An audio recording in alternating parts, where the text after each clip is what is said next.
Masa depan Rasmus Højlund akhirnya menemui kejelasan. Napoli resmi mengaktifkan opsi pembelian permanen Højlund dari Manchester United setelah seluruh syarat yang tercantum dalam kesepakatan transfer terpenuhi. Dalam pernyataan resminya, Napoli mengonfirmasi semua ketentuan untuk mempermanenkan Højlund telah terpenuhi. Napoli mengumumkan syarat-syarat yang diperlukan untuk memperoleh hak registrasi olahraga Rasmus Højlund dari Manchester United secara permanen telah terpenuhi. Demikian bunyi pernyataan resmi I Partenopei. Napoli juga mengenang awal perjalanan Højlund. Pada debutnya, 13 September lalu, striker timnas Denmark itu langsung mencetak gol dan membantu I Partenopei meraih kemenangan 3-1 atas Fiorentina di Stadion Artemio Franchi. Selamat Rasmus, tulis Napoli menutup pernyataannya. Selain produktif di lini depan, Rasmus Højlund juga memainkan peran penting dalam keberhasilan Napoli meraih trofi Supercoppa Italiana musim ini. Satu di antara kontribusi terbesarnya datang saat semifinal melawan AC Milan, ketika golnya membantu Napoli mengamankan tiket menuju partai final. Penampilan konsisten Højlund membuat Napoli tidak ragu mengubah statusnya dari pemain pinjaman menjadi pembelian permanen. Menurut laporan yang beredar di Italia, Napoli sebelumnya membayar biaya pinjaman sebesar 6 juta euro, sekitar 125 miliar rupiah, pada musim panas lalu. Kini, mereka menebus Højlund secara permanen dengan tambahan dana sebesar 44 juta euro, sekitar 917 miliar rupiah. Secara keseluruhan, investasi Napoli untuk merekrut ex-striker Atalanta itu mencapai 50 juta euro atau sekitar 1 triliun rupiah. Napoli sejatinya sudah hampir pasti mempermanenkan Højlund sejak beberapa pekan terakhir. Namun, klausul pembelian baru aktif setelah klub memastikan diri lolos ke Liga Champions musim depan. Kepastian tersebut didapat Napoli pada akhir Mei lalu, bahkan sebelum Serie A berakhir. Dengan satu pertandingan tersisa, mereka sudah mengunci tiket ke kompetisi elit Eropa tersebut. Musim 2025-2026 sendiri berakhir cukup manis bagi Napoli. Mereka finish sebagai runner-up Serie A dan sukses mengangkat trofi Supercoppa Italiana. Dini hari tadi, Manchester United berhasil mencapai kesepakatan dengan Ladea terkait transfer Ederson.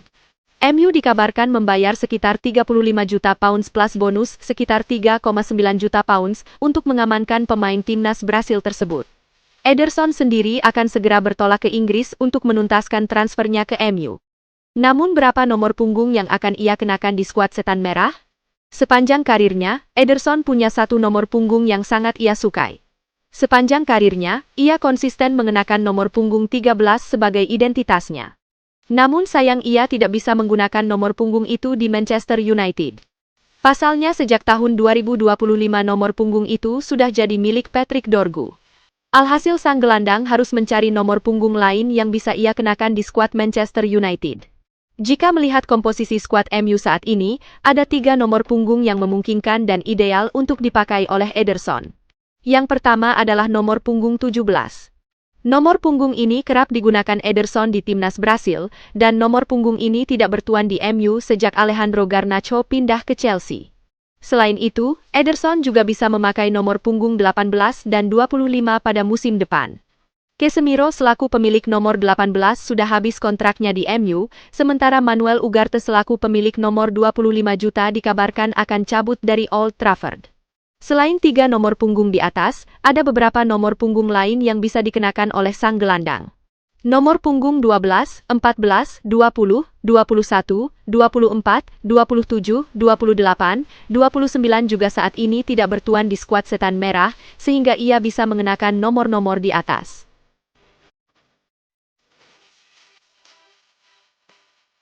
Gelandang muda Portugal, Matheus Fernandes, mendapat lampu hijau untuk meninggalkan West Ham United pada bursa transfer musim panas setelah klub yang terdegradasi itu membuka peluang penjualan demi menyeimbangkan kondisi keuangan. Menurut laporan Thea Mtalk, Kamis 4 Juni, sejumlah klub besar Eropa telah bergerak memantau situasi Fernandes, dengan Manchester United berada di antara peminat paling serius. West Ham dikabarkan telah melakukan pembicaraan internal mengenai masa depan pemain berusia 21 tahun tersebut dan siap melepasnya jika menerima tawaran yang sesuai. Meski timnya gagal bertahan di Liga Inggris, Fernandes tetap menjadi salah satu pemain yang menonjol berkat kontribusinya di lini tengah sepanjang musim. Laporan Tea Talk menyebut Manchester United telah melakukan kontak awal dengan West Ham untuk mengetahui kemungkinan transfer Fernandes pada musim panas ini. West Ham memasang harga lebih dari 80 juta pound sterling atau sekitar 1,7 triliun rupiah untuk pemain yang baru satu musim membela klub tersebut. Namun, sejumlah sumber meyakini nilai transfer akhir kemungkinan lebih rendah karena posisi tawar West Ham melemah setelah terdegradasi ke Championship. Laporan Tea Talk menyebut tawaran awal yang masuk diperkirakan berada di kisaran 60 juta pound sterling ditambah bonus berbasis performa. Fernandes dinilai sebagai salah satu talenta muda paling menjanjikan di Eropa saat ini karena memiliki kombinasi teknik, visi bermain, dan agresivitas dalam menguasai lini tengah. Kemampuannya membuat banyak pencari bakat klub elit Eropa memberikan perhatian khusus sepanjang musim. Manchester United dilaporkan mempertimbangkan tawaran sebesar 35 juta pound sterling untuk merekrut bek Borussia Dortmund, Waldemar Anton, pada bursa transfer musim panas 2026 sebagai bagian dari upaya memperkuat lini pertahanan yang dilanda masalah cedera. Menurut laporan The Mirror, pelatih Manchester United Michael Carrick menginginkan tambahan bek tengah berpengalaman dan telah mengirim pemandu bakat klub untuk memantau langsung penampilan Anton pada pekan-pekan terakhir Bundesliga musim 2025-2026.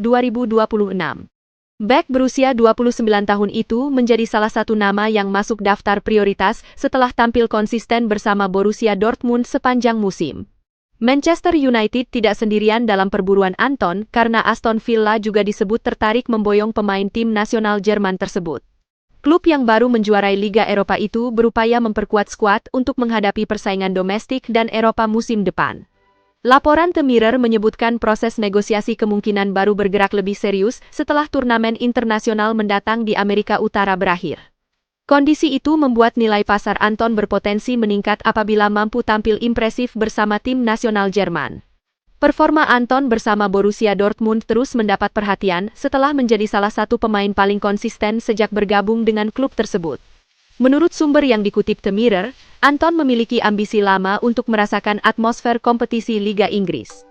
Faktor tersebut dapat menjadi keuntungan bagi Manchester United yang tengah mencari pemain bertahan dengan kualitas dan daya tahan tinggi. Anton saat ini masih terikat kontrak bersama Borussia Dortmund hingga 2028 sehingga United harus mencapai kesepakatan dengan klub Bundesliga tersebut jika ingin merealisasikan transfer. Harry Maguire tetap menjadi perhatian di tengah aktivitas transfer Manchester United pada bursa musim panas 2026. Bek berusia 33 tahun itu mengambil keputusan baru setelah gagal masuk skuad timnas Inggris untuk Piala Dunia. Manchester United saat ini bergerak cepat memperkuat skuad jelang kembali tampil di Liga Champions musim depan. Klub berjuluk Setan Merah itu juga terus mencari tambahan pemain di lini tengah sesuai kebutuhan pelatih Michael Carrick. Selain perkembangan transfer, kabar terbaru mengenai Harry Maguire turut menjadi bahan pembicaraan. Sang bek dipastikan akan menjalani aktivitas berbeda selama turnamen Piala Dunia berlangsung. Harry Maguire tidak masuk dalam daftar 26 pemain pilihan pelatih Inggris, Thomas Tuchel, untuk Piala Dunia 2026. Ini menjadi turnamen internasional kedua secara beruntun yang gagal diikuti setelah Euro 2024 terlewat akibat cedera. Meski demikian, musim panas Maguire tidak akan sepenuhnya jauh dari sepak bola. Menurut laporan The Athletic, Harry Maguire dijadwalkan tampil sebagai tamu dalam podcast The Rest is Football selama Piala Dunia berlangsung. Podcast tersebut dipandu oleh Gary Lineker, Alan Shearer, dan Micah Richards. Program itu akan menayangkan sekitar 40 episode dari studio yang menghadap Times Square, New York. Kehadiran Harry Maguire dalam program tersebut menjadi kesempatan baginya untuk tetap terlibat dalam atmosfer turnamen. Pengalaman panjangnya bersama Manchester United dan timnas Inggris diperkirakan akan menjadi bahan diskusi menarik.